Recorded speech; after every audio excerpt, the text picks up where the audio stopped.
Too many thoughts on my mind, I can't sleep at night, so I just keep writing. I don't need no help, I don't need opinions, so don't waste my time then. I just been living online, my city don't show me no love and that's fine. Fuck local radio stations, I got more plays than all of these rappers combined. I'm going again, I've been going in, I'm fed up with so many things. I gotta just let it all out, I'm talking about the shit they've been talking about. Telling me I should do this, telling me I should do that. Telling me things about rap, talking the truth and that's that. Quick.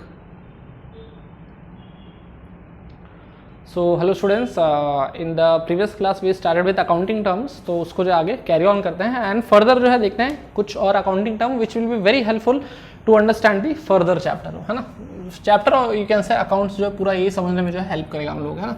So basically we have done with assets and all, है ना. Now let's come with some other accounting term. Let's start with liability, है ना. Simple way में जो है if I explain you liability, एक word लिखूंगा और आपको समझ में आ जाएगा.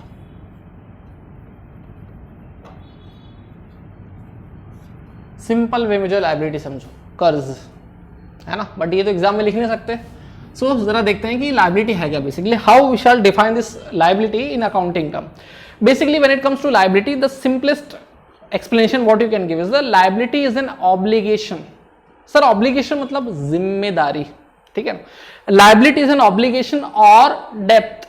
डेप्थ मतलब सर, डेप्थ मतलब कर्ज है बेसिकली. सो बेसिकली जो है लायबिलिटी क्या होगा, एक ऑब्लिगेशन होगा. सो लायबिलिटी जो है what it can be termed as obligation, मतलब जिम्मेदारी जो कि आपको कंप्लीट करना है.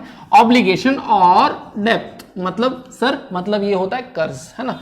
ऑब्लिगेशन और depth which the firm has to pay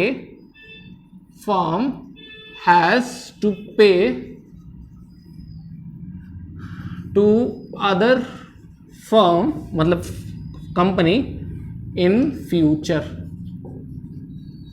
sir example के साथ समझाओ. सो देखो लायबिलिटी बेसिकली क्या होगा ना, सपोज मारते हैं जैसे AR electronics, what we have seen in the previous class. AR electronics को और ज्यादा अपने आप को एक्सपांड करना था. Now, in order to expand, what AR Electronics did, उन्होंने जो है ना, they took a loan from somebody, maybe from bank, maybe from their relatives or anyone.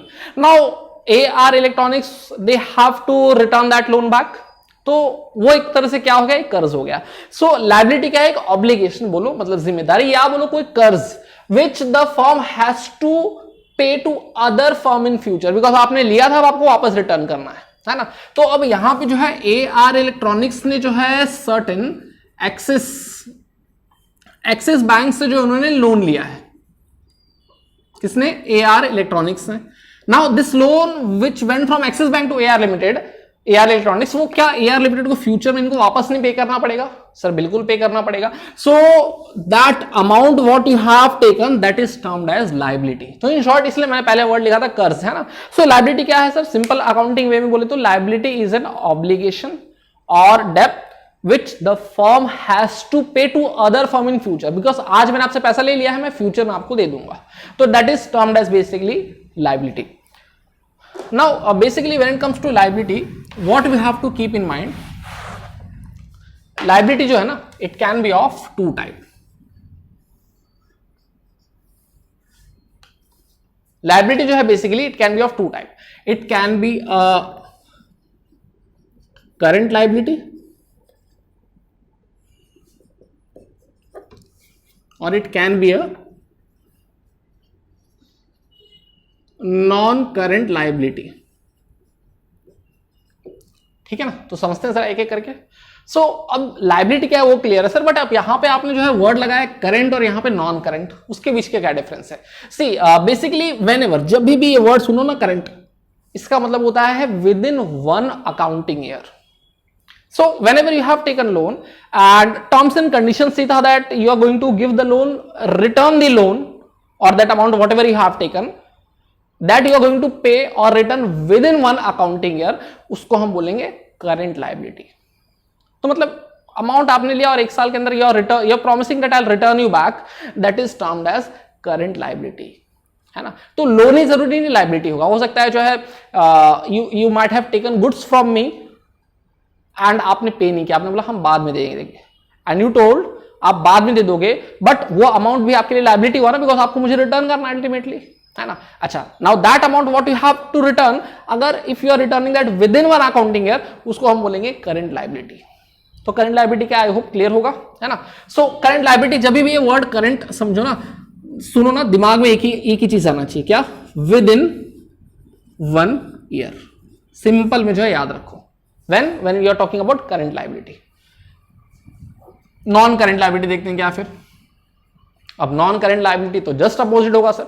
So basically you have taken loan और any amount, या आपने goods लिया और आपने बोला कि मैं 2 इयर्स में आपको पे कर दूंगा। सो बेसिकली 2 इयर्स मतलब more than one accounting year. So non-current liability means when the amount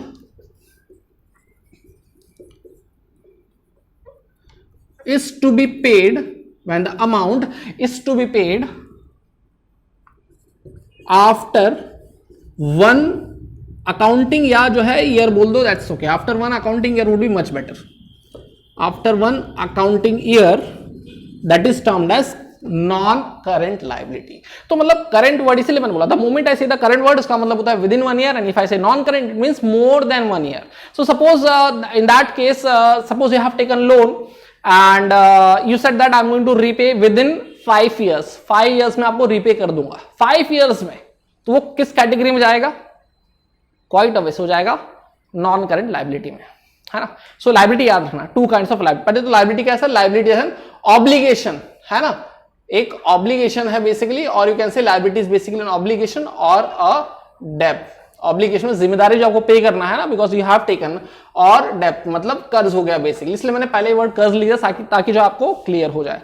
and basically liability 2 type का हो गया, it will be either non current और it can be either a current liability और it can be a non current liability, है ना। सो I hope liability जो है part आपका क्लियर होगा। चलो मूविंग फर्दर, लायबिलिटी के अलावा कुछ और चीजें देखते हैं। Now so basically we have done liability, now moving further let's see creditor. Sir creditors, ये तो कुछ डेटर्स जैसा साउंड हो रहा है ना, it is something like debtors basically you can से। सो क्रेडिटर्स क्या होगा, पहले डेटर्स एक बार जरा फिर से अगर क्लैरिफाई करें हम, तो debtors are basically those people to whom the firm has sold goods on credit, है ना। अभी AR इलेक्ट्रॉनिक्स ने कुछ सामान जो है किसी को उधार पे दिया है, क्रेडिट पे दिया है, तो AR इलेक्ट्रॉनिक्स क्या बोलेगा उनको, किसी these people are my debtors. आप ही का मान लो कोई बिजनेस है and you have sold your goods to me, तो आप मुझे जो है ना बोलोगे कि he is my debtor. Clear है ये बात। डेटर्स क्या था, अब देखो क्रेडिटर्स उसका जस्ट अपोजिट है। जैसे अभी जैसे हाँ चलो, क्रेडिटर्स मतलब समझते हैं, creditors are those people with whom business has purchase goods but business has not paid that amount. AR electronics ने जो है ताइवान की किसी कंपनी से गुड्स परचेस किया, but AR electronics has not yet paid any amount of money to Taiwan, मतलब goods ले लिया बट आपने उधार में लिया है goods. So that type of transaction, or those people, basically not transaction, those people are considered to be as what? Those people are considered to be as creditor. तो simple way में जो है देखते हैं जरा कि क्रेडिटर क्या, creditor are those people when business unit purchase goods on credit, when business unit purchase goods on credit,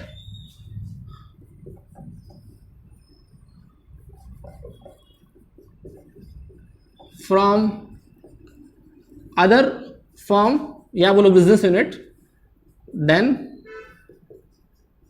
that firm becomes, वो क्या हो जाएगा, क्रेडिटर हो जाएगा, है ना। जैसे एग्जांपल लेते हैं, मिस्टर ए ने जो है गुड सेल किया, किसको, मिस्टर ए ने जो है गुड सेल किया, मान लो कोई भी ले लो, चलो उन्होंने जो है सलोनी को गुड सेल किया, हम अकाउंटिंग कर रहे हैं मिस्टर ए के बुक्स में, इन्होंने सलोनी को गुड सेल किया, किस पे, लेकिन क्रेडिट पे, मतलब पैसा देंगे लेकिन बाद में देंगे। तो सलोनी जो है ना, सलोनी जिसने जो है ना एक तरह से क्रेडिट पे सामान ले रखा है, क्रेडिट भी Saloni will say that mister A is my creditor. क्यों, बिकॉज मैंने गुड्स तो खरीदा है but I will pay you in future. तो मान लेते हैं जो है all those who are watching this video, if I have purchase goods from you people and I have not paid the amount, तो मैं बोलूंगा कि you people are my creditors. क्यों? बिकॉज मुझे आपको फ्यूचर में पे करना है। तो सर इसका मतलब क्रेडिटर्स कौन हो गए? क्रेडिटर्स तो लायबिलिटी हो गए, बिकॉज यहां पे तो कर्ज जैसा ही सिस्टम चल रहा है, right? Because here also ultimately I have to pay you. तो क्रेडिटर्स कौन हो गए? Creditors are basically liability. But creditors में जो है ना, लायबिलिटी तो बहुत से हो सकता है, बैंक से लिया हो सकता है, रिलेटिव से ले सकते हैं, it can B with friends, it can B with any of the family members, it can B anyone liability के केस में। बट क्रेडिटर्स के केस में जो है ना, here only customer and the seller, इनके बीच का ही रिलेशन होता है बस, है ना? तो बेसिकली सिंपल में क्रेडिटर्स कौन है? If I have taken goods from, और you can say simple way में अगर बोले तो है, if business unit have purchase goods from someone else on credit, then that person becomes creditor. Why? Because business will pay that person in future. इसलिए creditors को हम क्या बोलते हैं? That is why creditors are also known as liability of the firm. चलो next जाते हैं। creditors के बाद वाउचर। अब समझते हैं वाउचर क्या है। चलो एक वर्ड लिखता हूं मैं। मार्केट आप लोग जाते हैं, you might be purchasing certain goods खरीदने के बाद आप क्या बोलते हो? आपको क्या चाहिए? बिल चाहिए। You brought a laptop for sure. अब इतनी ऐसी चीज आपने खरीदी जिसपे वारंटी वगैरह क्लेम करना है, चलो वारंटी भी नहीं जाते हैं। सो सिंपल में वाउचर मतलब क्या हो गया? बिल हो गया। बट क्वाइट ऑब्वियस, इतना शॉर्ट एक्सप्लेनेशन तो आप लिख नहीं सकते एग्जाम में। सो क्या मेंशन किया जाए सर? सो बेसिकली वाउचर क्या है? वाउचर एक डॉक्यूमेंट होता है ना, it is a basically documentary evidence. वो एक एविडेंस है। क्या प्रूफ होगा? नहीं तो क्या आपने ट्रांजेक्शन किया था मुझसे? So basically what the best answer can be, voucher are the documentary evidence evidence मतलब प्रूफ, डॉक्यूमेंट मतलब जो पेपर था आपका, है ना? बिल ऑब्वियसली पेपर फॉर्म में होगा और इट में भी in a soft copy. So it is a documentary evidence. किस चीज का एविडेंस होता है? Of the transaction. सिंपल में याद रखो। तो कल को कोई भी अगर पूछेगा what is voucher, simple answer कि वाउचर तो बिल ही होता है। बट थोड़ा सा अगर डिटेल में if you defined what it will be, voucher are the documentary, document मतलब जो पेपर, जो बिल आप लिए अपने हाथ में। बट क्या होता है document? It is an evidence, it is a proof of what? It is a proof of transaction. तो मेरे हाथ में अगर कोई बिल है, मैं बोलूंगा देखो ये वाउचर है कि मैंने आपसे ट्रांजैक्शन किया हुआ था। तो बेसिकली वाउचर क्या है? Voucher are the evidence, documentary evidence of the transaction. Clear है? ओके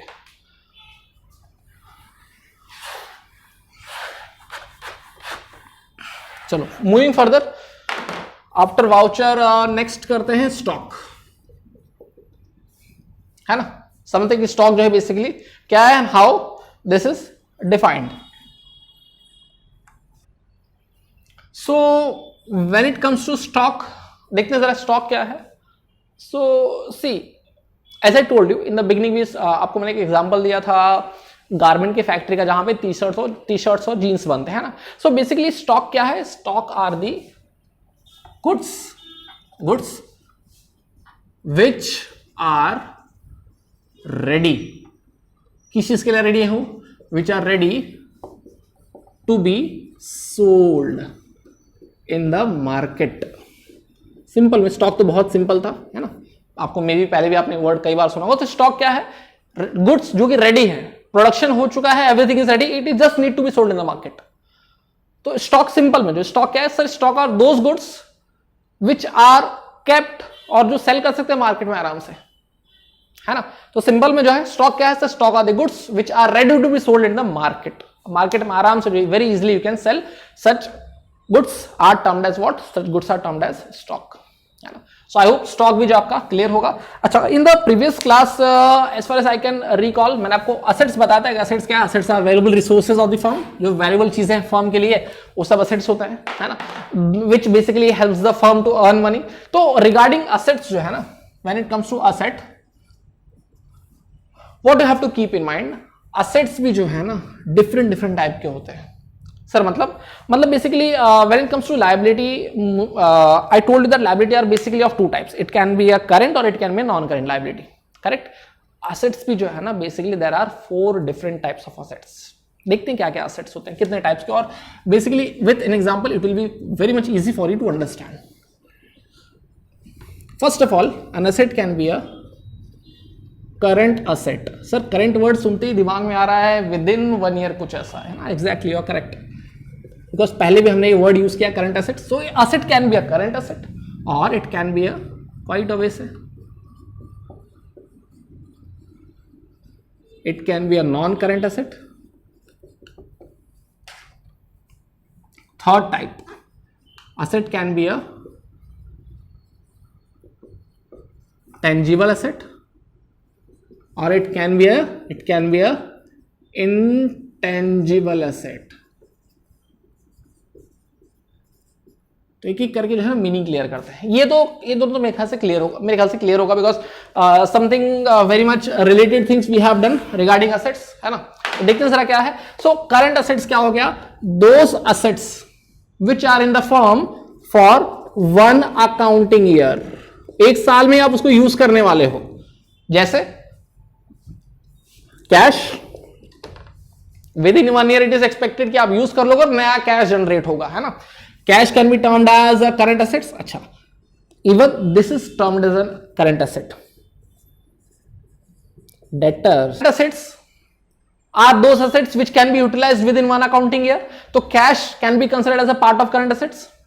Debtors इसलिए current asset है because debtors, पहले तो debtors कौन है? Debtors are those people from whom firm is going to receive money. Now considering that a firm is having 10 different debtors, तो ये expected होता है कि that those debtors are going to return back the amount to the firm within 1 accounting year. Clear है? Debtors? Okay.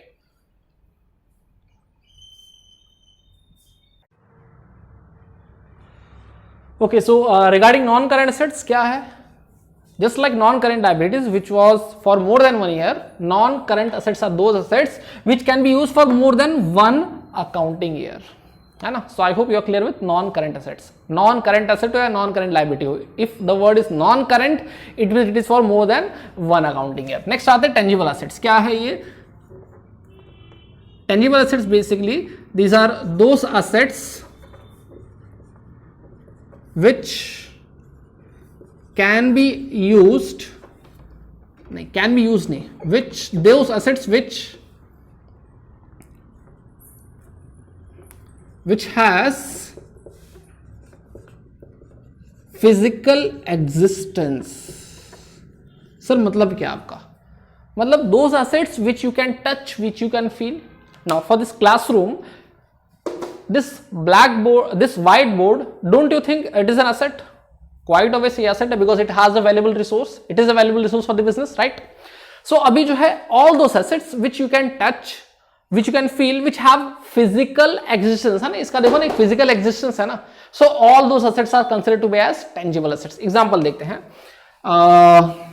Tangible assets के example जो है we can consider बहुत सारे हैं. Furniture, है ना. You can touch, you can feel. Physical existence है इनका, फिजिकली प्रेजेंट है, बिल्कुल है. अच्छा, apart from that machinery, correct. अच्छा, furniture, machinery and what else? Building, correct. Building also has a physical existence. अच्छा, लैंड, ये भी एक फिजिकल एग्जिस्टेंस है इनके पास भी, करेक्ट है ना. चलो, अच्छा, रिगार्डिंग नॉन करंट असेट्स देख लेते हैं. Which can be use for more than 1 accounting year, correct. तो दैट कैन बी फर्नीचर, है ना.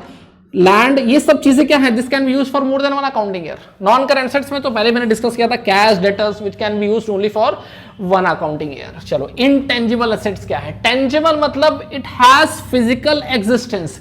Intangible means those assets which does not have any physical existence. Sir मतलब which does not have any physical existence. Physically जो है ना, you can not touch, you can not feel. Sir ऐसे कौन से assets हो सकते हैं? That these are assets but we can not touch, we can not feel. Well, assets such as goodwill. Sir goodwill क्या होता है वो बताइए. See, goodwill are basically reputation of the firm. So अब regarding reputation of the firm मतलब sir, मतलब image of the firm, how popular the firm is. तो अभी जो है if the firm, first of all समझते हैं कि गुडविल कैसे असेट है ना. So regarding first of all goodwill, how it is an asset. See, assets are valuable resources which is helping the firm to earn money, correct. अभी goodwill, reputation, don't you think that it is helping the firm to earn huge amount of money? Because if reputation is good, the earning is going to be good for sure, correct है. So from that point of view, reputation में बोलूँ या मैं बोलूँ goodwill, it is also an asset because अच्छा goodwill is going to always help you. A good goodwill is always going to, a high goodwill will always going to help you to earn huge amount of money. So goodwill is considered to be an asset. Now goodwill जो होता है वो आप क्या touch कर सकते हो, क्या फील कर सकते हो? Does it have any physical existence? Physically क्या वो आप can you feel that goodwill को? नहीं sir, we cannot feel, we cannot touch. So इसलिए जाएगा वो किस टाइप के एसेट में? That can be considered as what? That can be considered as intangible asset. Goodwill हो गया, पेटेंट हो गया. पेटेंट वगैरह जो है in the next class all this things no will discuss कि पेटेंट्स वगैरह क्या है एंड ऑल. गुडविल चलो पेटेंट्स अभी डिस्कस कर लेते हैं, नेक्स्ट क्लास के लिए क्यों छोड़ना. सो रिगार्डिंग पेटेंट्स बेसिकली क्या है? पेटेंट्स क्या हो गया sir? See basically patents you can consider like if a person has made a medicine. Patent समझते हैं क्या पहले? If a person has made medicine and he has used certain formulas, है ना, certain chemical reactions and all those things he has done to make a medicine. अभी the moment he makes the medicine, he goes to the government and the way he has made, उसका वो बंदा registration करवाता है. क्यों? So that further that medicine cannot be made by somebody else but only that person will make that medicine. तो rights तो मेरे पास आ गया बनाने का. So don't you think that it is going to help that person to earn in future? बिल्कुल, because अब वो मेडिसिन कोई और नहीं. कंसिडर करते हैं कोविड-19 का मेडिसिन जो है कोई भी एक बंदा बना ले रहा है. What he will do ना, he will go and he will do the registration, or you can say he will go and do the patent of that medicine. And the moment he does that, वो medicine और कोई नहीं बना सकता फिर. Only he will make and he will earn money from that. तो patent is an asset. Now, the moment you do the patent, can you feel that? Can you, आपको लगता है कोई existence, physically existence से क्या? बिल्कुल नहीं है. इसलिए patent is also considered to be as intangible assets. So I hope students you are clear with all the types of assets whatever we have done. Okay, so we'll catch you in the next class. Thank you students.